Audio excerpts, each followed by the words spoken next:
I'm Billy S, welcome to the channel. Today we're taking hold of a withered arm and exploring the land of shadow as I rank the bosses of Elden Ring's Shadow of the Erdtree DLC. For this video I'm going to stick to the main bosses you face in the DLC, remembrance bosses and other major encounters. Field bosses, mausoleum fights, as well as the jail and catacomb bosses will not be included in today's video with two exceptions, but we'll have videos dedicated to them in the future, so stay tuned. I'm ranking these bosses from a purely casual perspective.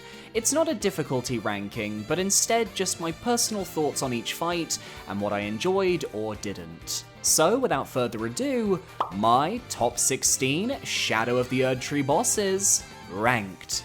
Let me know your favorites down below. At number 16, we have Count Aaviier, Mother of Fingers, fought at the end of his questline following the defeat of Aaviier, Mother of Fingers. To be honest, I have no clue what Aaviier was expecting to get out of this. He was the one who set us on the path to eventually have conflict with Aaviier.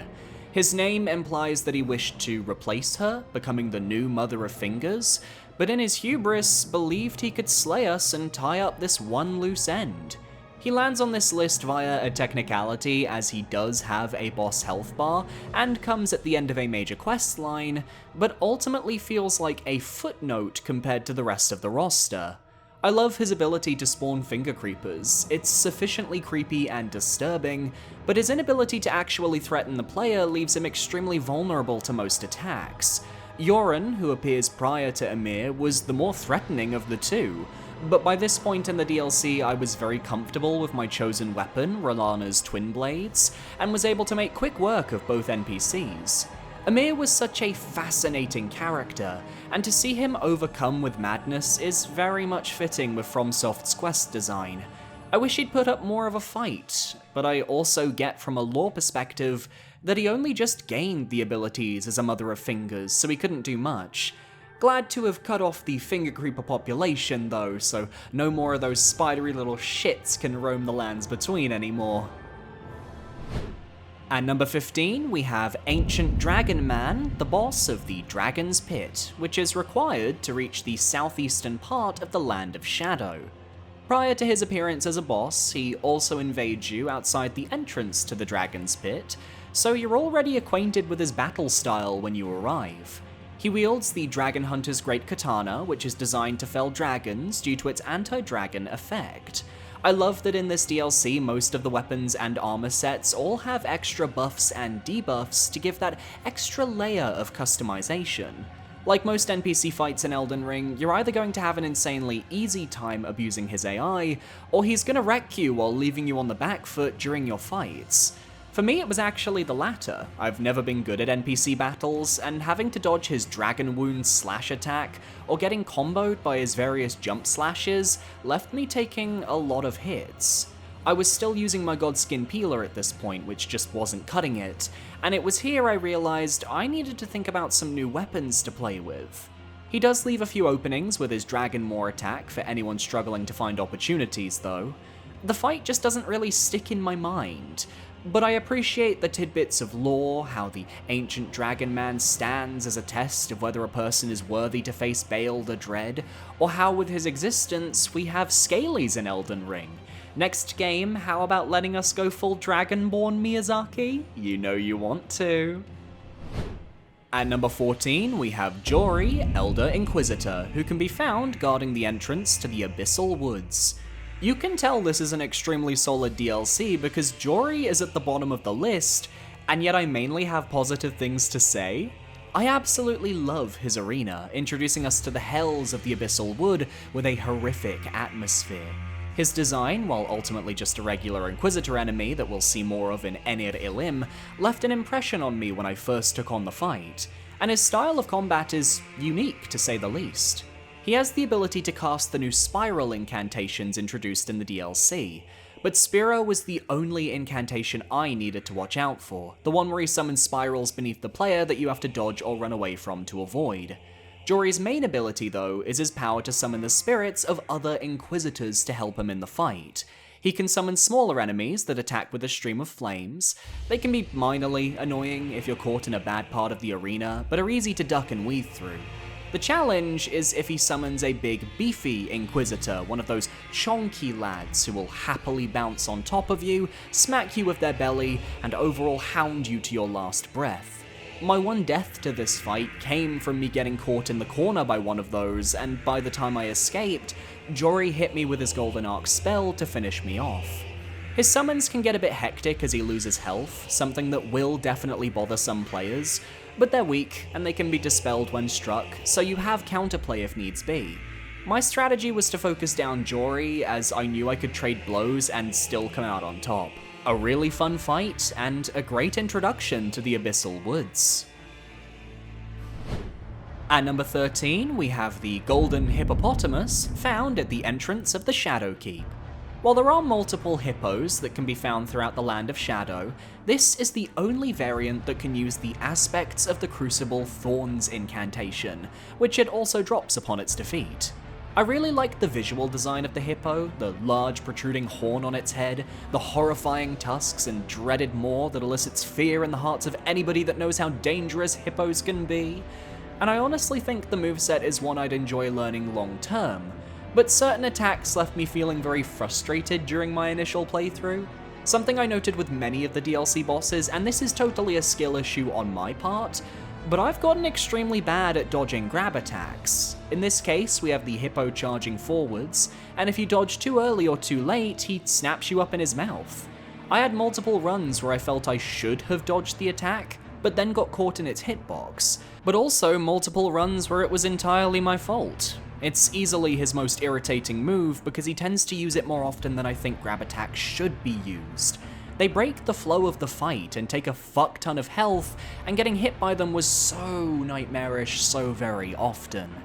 His other move that annoyed me was the needle spray when he releases his thorns. Sometimes I'd dodge it just fine, other times I'd see my entire health bar shredded with no in-between. Ultimately, I collected a few more Shadow Tree fragments and upgraded my Shadow Realm blessings before rematching the boss to come out on top, as I took it on initially at a point where I was too underleveled via the DLC's standards to beat it. Luckily, you can get into the Shadow Keep via the Flooded Church district if this boss is too tough for you, and that level of freedom on how to progress through Shadow of the Erdtree is part of what I love about this DLC. You can truly reach the entirety of the Realm of Shadow with enough exploration. It took me 18 attempts to win, and I think future playthroughs of this DLC will definitely see that number dwindle. At number 12, we have Mita, Mother of Fingers. If we're talking from a pure aesthetic perspective, Mita is one of my favorite bosses in the DLC. She's a horrific eldritch abomination, fingers erupting from every orifice on her body, including that horrific hole where she births finger creepers from throughout the fight.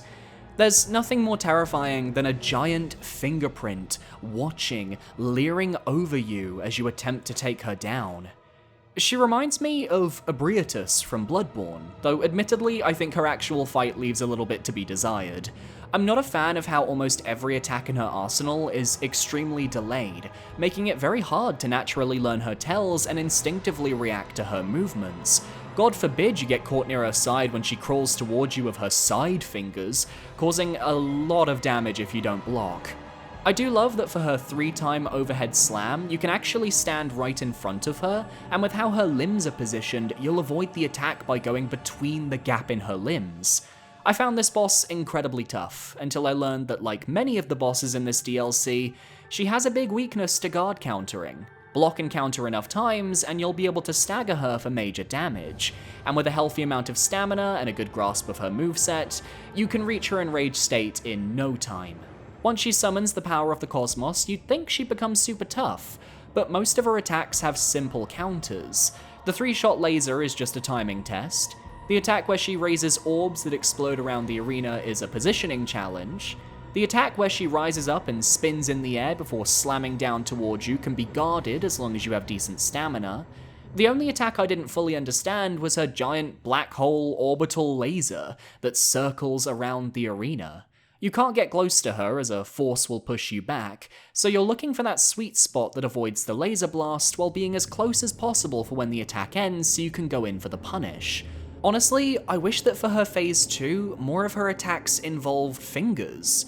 Have finger spikes or up from the ground or something. Hell, she's one of the few bosses in the DLC where it would make sense for her to have a grab attack, and yet she doesn't?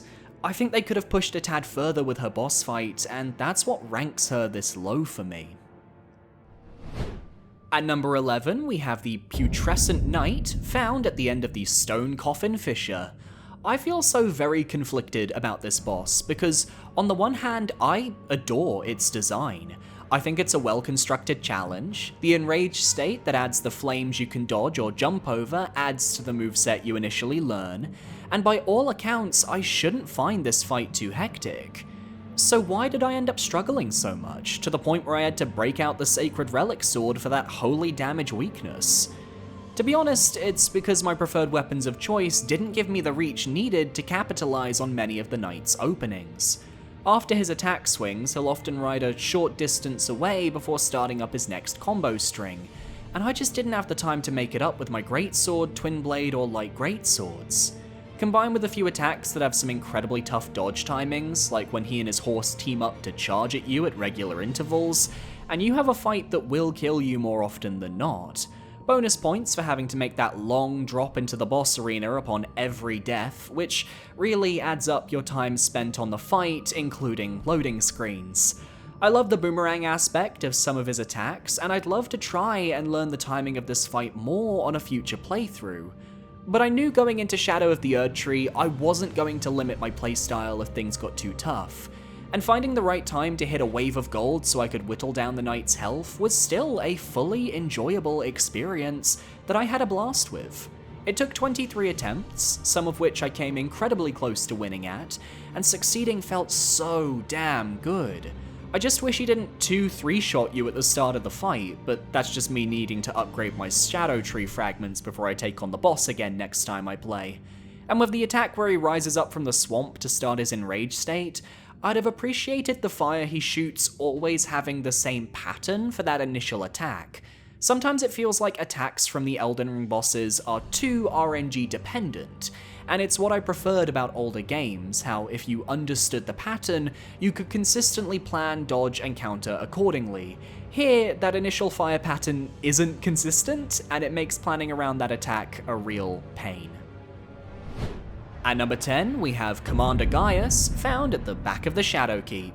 Another boss that is hopelessly weak to guard counters. He makes up for it with a surprising amount of damage and the ability to punish bad positioning with many of his attacks. And I saw a lot of hate for this boss prior to fighting him.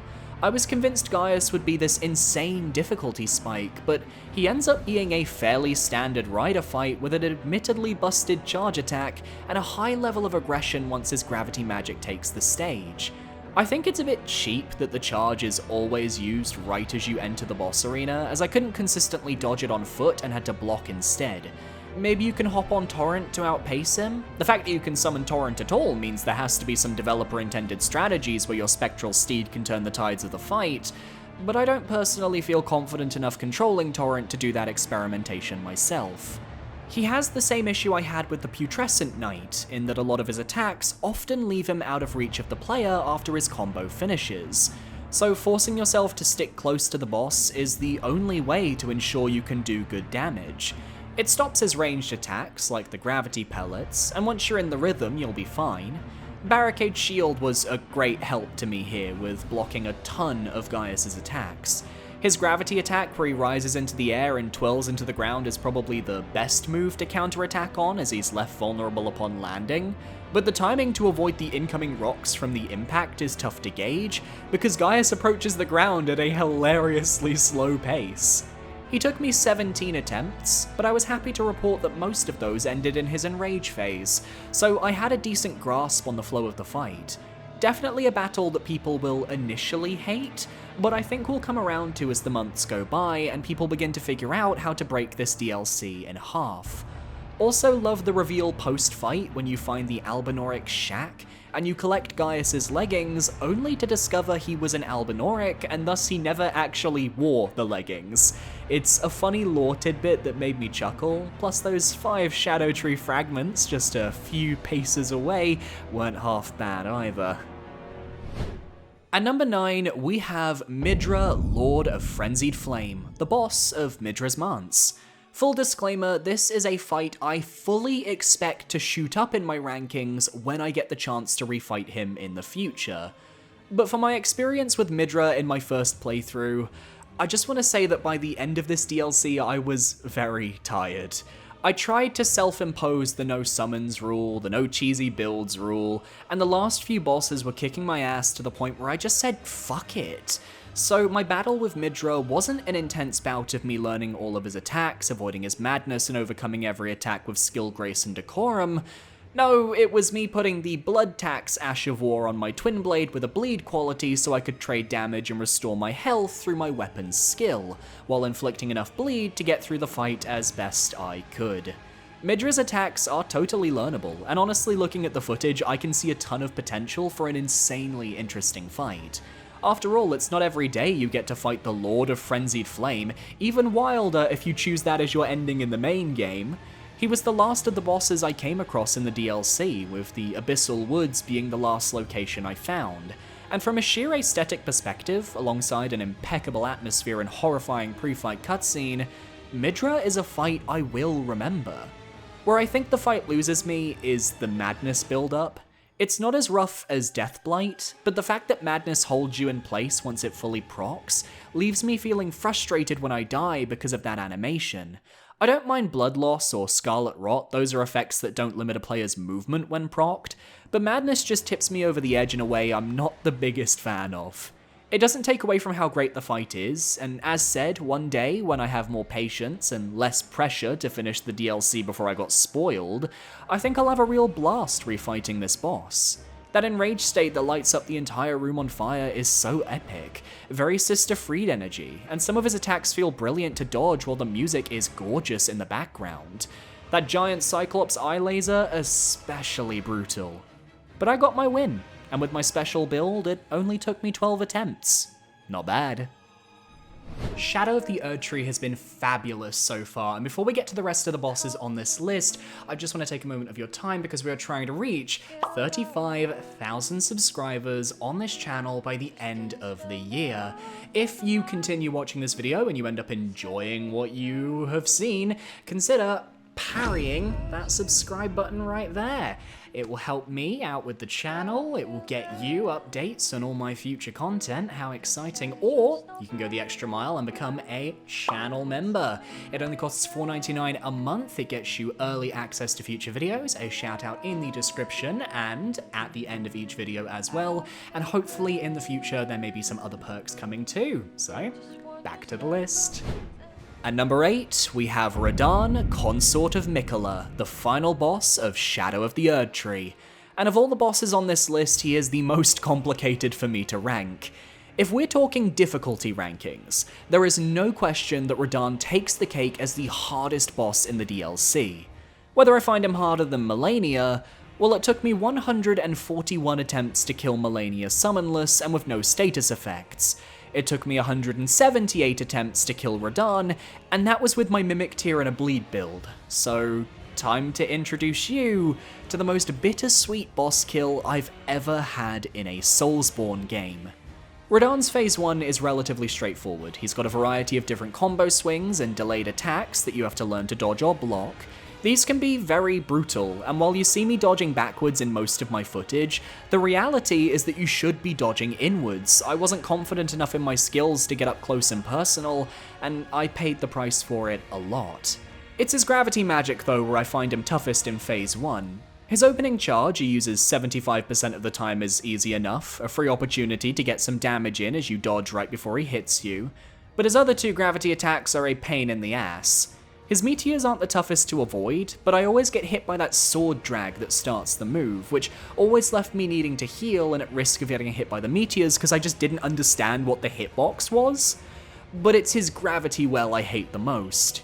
He He uses it when you're in another animation, so you have no time to roll or guard against the pull, and if you're pulled too far in with a medium load build, there's no time for you to escape the follow-up attack. Light builds can roll away, but most players are going to get sucked into his gravity well and spat out like a chew toy. Love that he also has some blood flame incantations, courtesy of him inhabiting Mohg's body. But then phase 2 starts, and I will be blunt with you all, I don't think I remotely understand or am capable of handling this phase at my current level of skill. So many follow-up AoEs that I just can't react to. Most of his attacks are so flashy, it's hard to pay attention to what's actually happening, and while playing on my PS4 Pro, most of his phase 2 attacks tanked my frame rate to high heaven and back. Combined with Miquella trying to charm me, and needing to run for his Great Rune to remove the effect, and you have a hectic fight that will cause most players to struggle. I was at this for 3 days, and ultimately I said fuck it. I'll use summons, I'll use spirits, I'll use whatever I can to win. The only thing I didn't want was to go the Great Shield route that everyone else was taking. Then a ton of deaths later, I got out the Fingerprint Stone Shield, and suddenly I was able to tank and block every attack. The fact this boss basically said fuck your build and forces casual players to go with one very specific strategy to win, I'll be honest, it didn't really feel that good. Even more so when on my winning run, I realized I could have taken this fight on without my Mimic tier and likely succeeded. I ended up having second thoughts right before the fight finished. You can see from my footage here, I tried to get Radahn to kill me, but then the Mimic tier stole the final hit and killed him instead. I've never felt such a painful level of regret at how I won a fight. I didn't feel victorious or happy, I felt sad. Sad that I've been driven to a point where even while using the tools the game gave me, I didn't feel like I'd earned my win. It took me 2 years before I could go back to Malenia to kill her summonless with my preferred build, and it's looking like the same thing is happening here with Radahn, consort of Miquella. What should have been an epic climactic fight was soured by my own decisions and my own frustration at the difficulty of the battle, and I still don't know how to feel right now. I mean, god, I took 178 attempts, and this was with the Mimic tier. To take down Malenia, no summons, no cheese, it took 141 attempts. Fuck it, I think we have a new hardest Soulsborne boss, unless you use the Fingerprint Stone Shield. Also, fuck Miquella and his beautiful luscious locks of hair. At least I got to enjoy having Arnsbach and Tjollier help me out a couple of the attempts. I was heartbroken to find their bodies when I won the fight. Who knew? Mohg was innocent the entire time, and in Pride Month no less. I fully expect when I replay this DLC in the future for this fight to bump up in my rankings, but until then, with the really complicated feelings that came with my victory, I can't put it higher than 8th.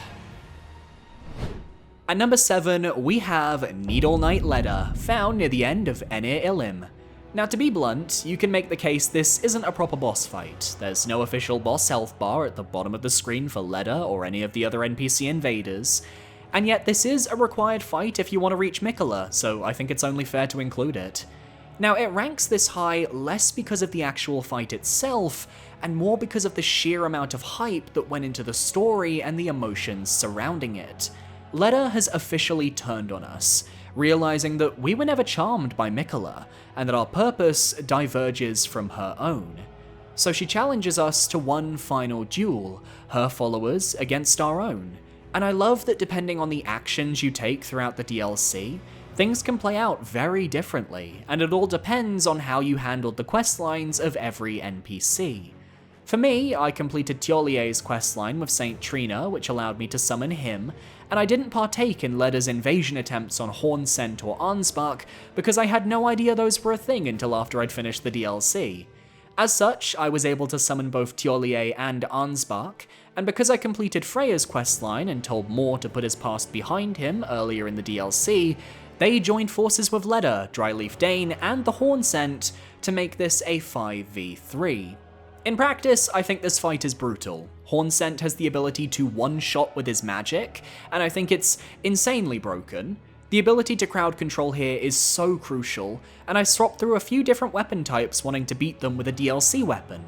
only to then go back to my old Twin Blade build, which was ultimately the attempt where I succeeded. Moore's Scarlet Rotjars are painfully annoying, but he's ultimately the most harmless member of Ledda's group. Hornsent is the one that needs to die first, or he will kill you before you can focus on everyone else. Dryleaf Dane is such a hound, chasing us down at every step if we're not careful, and Ledda has some neat tricks, but if you can keep Tiolier and Ansbach alive long enough, you'll make it through. Freya was my favourite character though, and this fight was a perfect culmination of her storyline, and her dialogue with Ansbach was tragic yet heartwarming. In fact, the dialogue that would trigger any time NPCs would meet on the battlefield gave so much character to this gank. I actually realised that I cared about these NPCs. And knowing by the end of the DLC, I'll be the only person standing from this group is heartbreaking. It's not so much fun when you're on your 10th attempt though, when the dialogue has already run its course and you're a bit tired of hearing the same lines over and over again. This is a deeply flawed encounter, but the sheer excitement I got from seeing the questlines I'd partaken in coming to a satisfying conclusion was enough to bump it beyond a ton of the fights in the DLC. At number 6, we have the Divine Beast Dancing Lion found at Bellarat Tower Settlement. For anyone curious about my initial reactions to this boss, you can find those in my Day 1 Shadow of the Erdtree video, link in the description. I'd say after finishing the whole DLC that my thoughts on the Dancing Lion are mostly positive, with just a few small complaints here and there.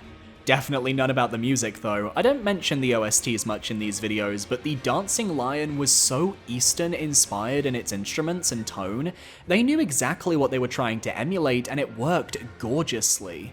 With the way the DLC is set up, and without the knowledge that the DLC is so open-ended in where you can go, you might be tricked into thinking it's worth fighting the Dancing Lion at the very start. After all, there's no way to know that defeating the lion would lead the player to a dead end, that instead asks them to head to Castle Ensis instead. So I definitely feel I came at this fight way earlier than intended, and as such, wasn't sufficiently leveled with my Shadow Tree fragments to handle his attacks. If anything, that made my ingenuity at surviving the fight appear in full force, as I realised I wasn't going to get anywhere with a regular weapon moveset, and instead had to switch my focus to Ashes of War.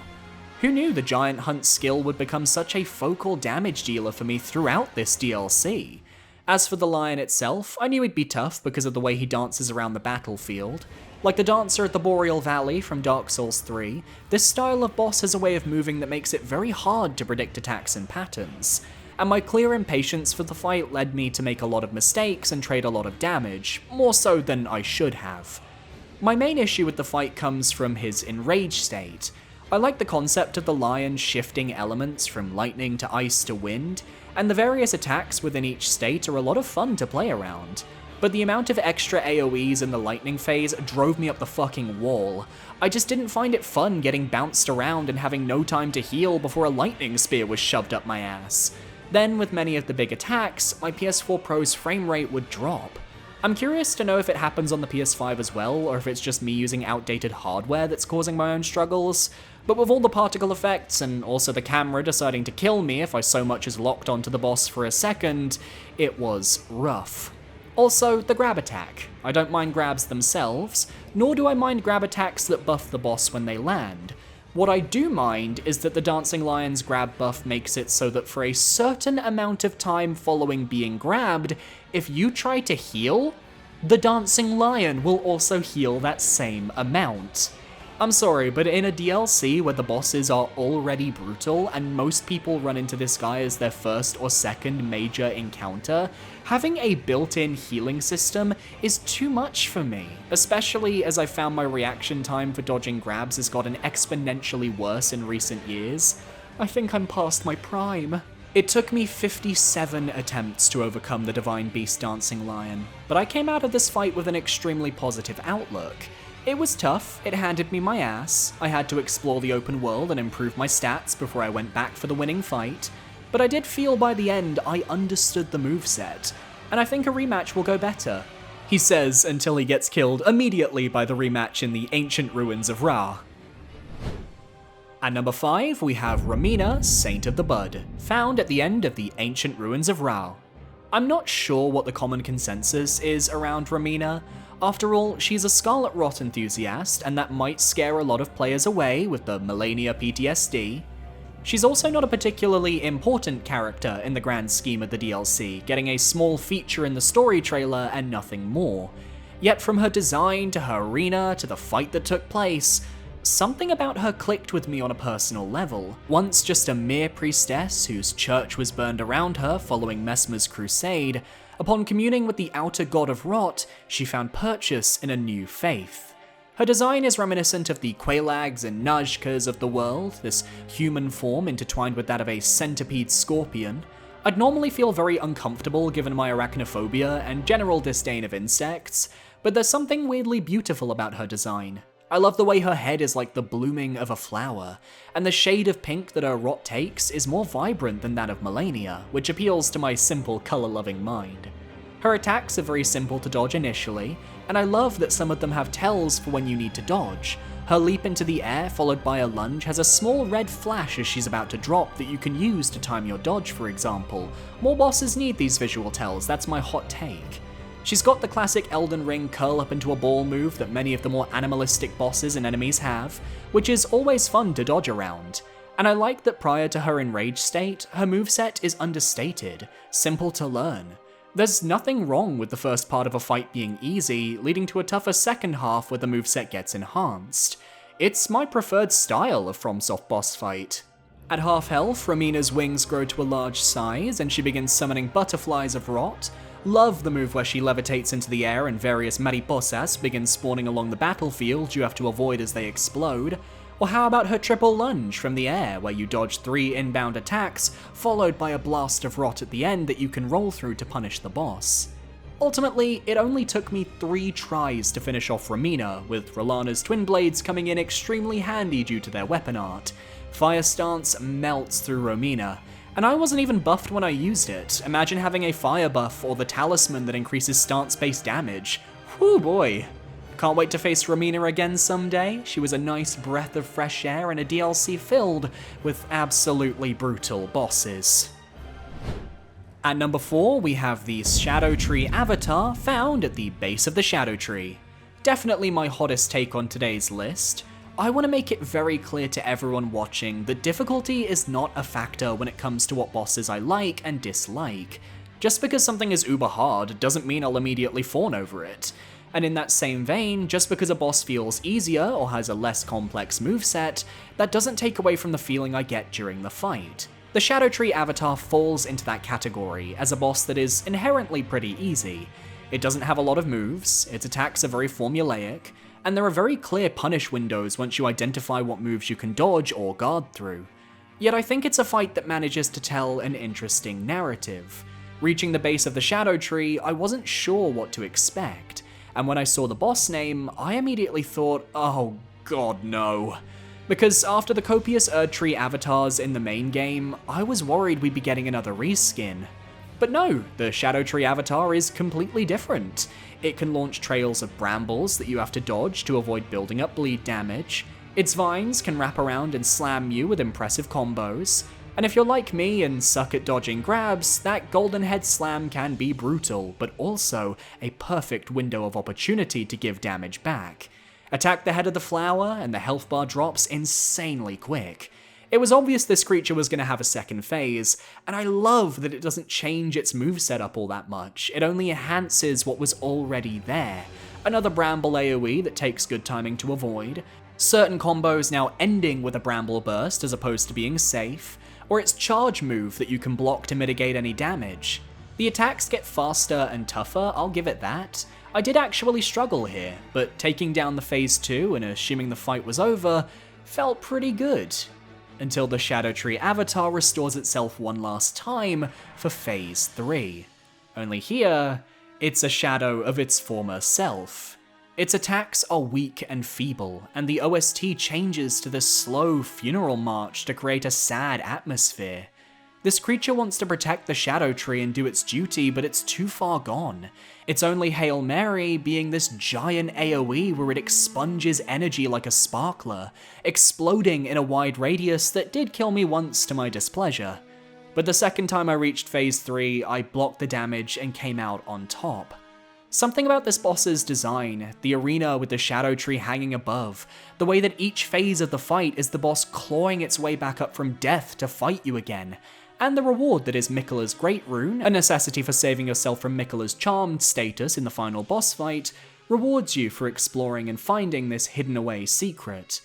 This isn't a fight everyone will love, in fact I likely sit in the minority here, but after so many fights that take so much effort to overcome, a simple 3-phase boss fight against a giant flower weak to fire is a tropical vacation. Somehow when a boss takes just 13 attempts I consider it a holiday. At number 3 we have Rellana, Twin Moon Knight, found at the end of Castle Ensis. Okay, I need to get this out of the way. I've been laughing at her naming scheme for over a week now. You've met Rennala, Queen of the Full Moon. Well, now meet her incredibly different and unique twin sister, Rellana, Twin Moon Knight. Easily one of the coolest bosses in the DLC, Rellana looks amazing, with such a unique armor set that I think I'll wear in my next playthrough. And her boss weapon carried me through most of the DLC, so I've got to thank her for that. But Rellana's fight actually taught me a very valuable lesson for Shadow of the Erdtree. Yes, dodging is a viable strategy, but sometimes it's something as simple as guard countering that will win you the day. In the first half of the fight, Rellana focuses entirely on her light greatsword combos and her glintstone sorceries. Her combos can last for a while, so you have to learn which of them will leave you with an opportunity to guard counter, and in some cases which combos can get you multiple guard counters in one go. She can very easily break your posture though, as a lot of her attacks deplete your stamina, but the way she moves is just so impressive to look at that I don't care. She's fast, so you have to adapt to her speed or she'll adapt to killing you. The Glintblade Phalanx spells are easy enough to deal with, you can dodge them while avoiding the first swing of her next combo if you're up close. It's her Carian Greatsword sorcery which is the most dangerous early move. She'll slam down, which you dodge through, then you have to wait a brief moment and dodge again to avoid the horizontal sweep that follows. And then aside from that, she has classic magic arc attacks that you can dodge into to avoid. I guard countered her 4 times per run to stun her, which helped me to reach her phase 2 consistently, but it took me a while to realize guard countering was actually the strategy, so thank you Reddit for helping me out there. Once she enrages, she'll alight her greatswords with magic and fire, and I'll just say it, welcome back, Pontiff Sullivan. Even the music of this boss feels more Dark Souls 3 than Elden Ring in some places, what with the return of our favourite choir, while still having calm moments, sharing the leitmotif with Rennala's boss theme. In this phase, she immediately uses either a magic or flame attack depending on your distance towards her. Up close, she'll use flames, creating a tornado of fire around her you need to dodge backwards and away from, while if you're further away, she'll do a series of 5 magical slashes that travel across the arena. Once you know the timing, it's a move you can punish, but it takes a moment to figure it out. Lastly, she has a move called Twin Moons, her signature sorcery, where she rises into the air and sends 2 moons crashing against the ground one after the other, before slamming into the ground herself soon after. Simply jump over the shockwaves of each moon and Rellana herself to avoid damage. You just have to get a feel for the timing, and once you know it, you'll be fine. I had to focus on guarding her phase 2, which was rough, because due to her blade's elemental affinities, I was still taking chip damage through every combo. It meant while I could block a lot of her attacks like in phase 1, I still had to keep watch of my health. Can't wait to see people no damage this fight, because I can't even imagine it, despite knowing it's totally possible. It took me 53 attempts to defeat Rellana, but I think of all the fights in this DLC, she's the one I'm most looking forward to fighting on my next playthrough. What can I say? I adore night bosses, and she's truly the pinnacle here in Elden Ring. At number 2, we have Messmer the Impaler, the 18 inches himself, found in the Shadowkeep. Going into this DLC, I knew that Messmer was going to be a stepping stone for the plot. He had so much hype in the marketing material, so it was obvious he was going to be a mid to late DLC skill check. Little did I realize that I'd come to really respect Messmer as I learned more about his past and his role in conquering the Land of Shadow. He's another to add to the list of Marika's kids with tragic fates, and his boss fight conveys that perfectly. Messmer is depressed. He isn't this evil, maniacal tyrant who's hell-bent on keeping his power. He waged this genocidal war on the Hornsent because their people hunted down and cut up the shamans, Marika's own, and stuffed them into jars to become saints. Marika wanted revenge for the hell her people had been put through, and by ascending to godhood, she had that opportunity, and Messmer was more than willing to go along with it. He waits for his mother in the dark, for her to return to him unaware of her imprisonment. Every time he slays us, which happens quite often in Messmer's fight, his post-battle dialogue sounds so lifeless and rehearsed, like he's said this before to countless people who have risen against him, like it's a mantra or an order he's been following all of his life. He's just tired of it all. His boss battle is, of course, very spear-based, with a ton of impaling thrusts and combos you have to learn. I think his phase 1 is brutal, but in the best way. He doesn't mess around, he's aggressive, and no amount of shielding will protect you from his flames. I love his main combo where he ends it by slamming the ground and then causing spears to erupt from the floor. It's so extra in a fight where he's already feeling extra. I can tell this is a moveset I could learn if I really wanted to dedicate the time to it. The only move I maybe dislike is his grab. It's reminiscent of Melania's in that it's hard to dodge and comes out quickly, but with Messmer, his grab takes like 10 minutes to actually finish, and it rips off so much of your health that I can't help but think, is this over yet? At least I get to listen to the epic OST for a few moments before he flings me away.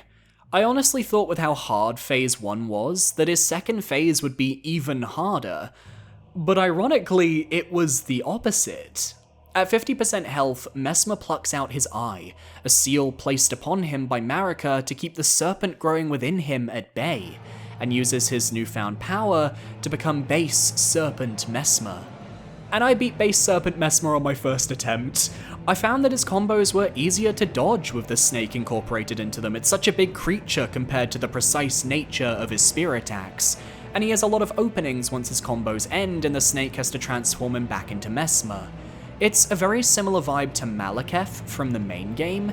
Messmer has a lot of extremely strong attacks, but the delay on many of his moves actually makes them more predictable, and his low amount of health means that I only have to trade damage while dodging to the left to come out on top.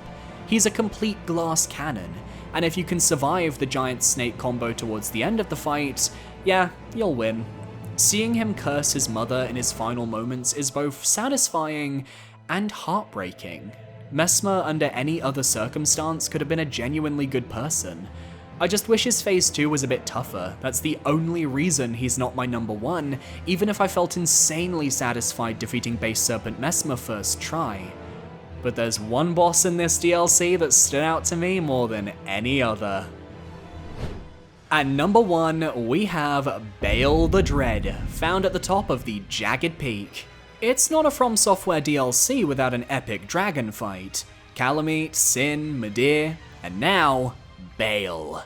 There's a lot that went into why I love this fight, and a lot of it is the build-up. Baal is described as the most evil of all dragons, who fought Placidusax and even keeps his severed heads as a trophy upon his body. The Dragon Communion Priestess urges us to take on Baal, and out of curiosity, I read the lore text for the 2 abilities you can obtain with Baal's heart, and these lines stood out to me. Even after being consumed, the throbbing heart of Baal continues to resist its subjugation, never weakening. One day, the fire within will consume the very body and soul of its communion devourer, one day. And I can't talk about Baal without mentioning Aigon, some lunatic on the road in Skardu Altus who you meet again after beating the Drakes at the bottom of the Jagged Peak.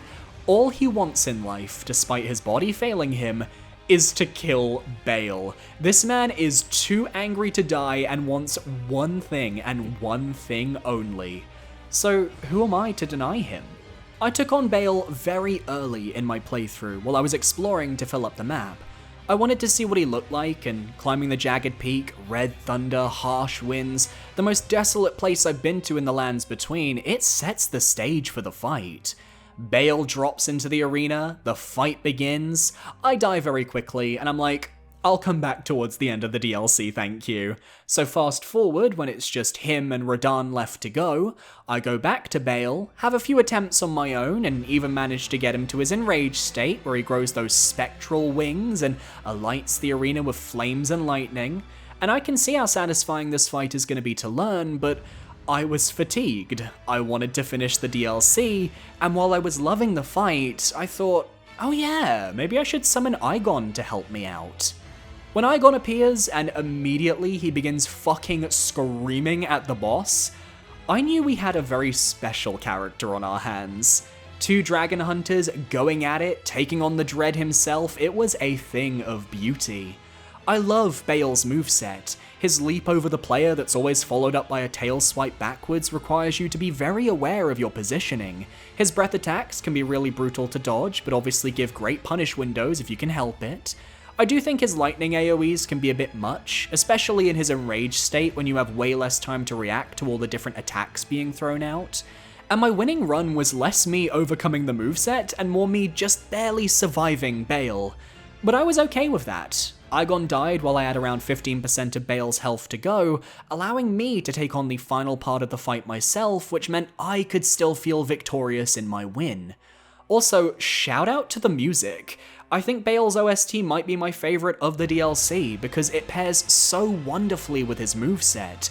There's a moment in one of my runs where the music lulls before the beat drops back in, and it was almost always timed perfectly with a big attack or moment in the fight.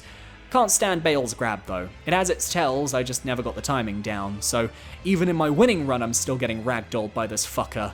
Bale the Dread is a Monster Hunter fight in a Soulsborne game, that's the best way to describe him, and while I don't want to say he's my favourite dragon fight, because that isn't something I can say with such recency bias, I think he's definitely top 5 in the series.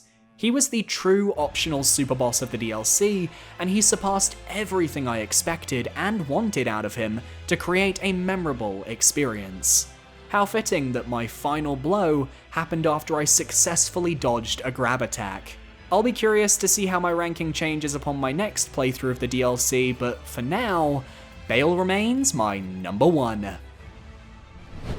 And that's my list. I'm sure it differs from yours, we all had different experiences with this DLC after all. So share your favourite bosses in the comments down below, and be sure to parry that subscribe button so you can stay up to date on all of my future videos. For Shadow of the Erdtree, I've got a few videos in the pipeline, an area ranking of course, boss rankings for all the minor bosses based on region, and a community difficulty ranking of the major bosses which will be posted later in July, so stay tuned for that poll. My socials are on screen now, feel free to follow me if you're comfortable. I recommend my Twitter or my Discord. My Twitter is definitely the best place to go and follow me though.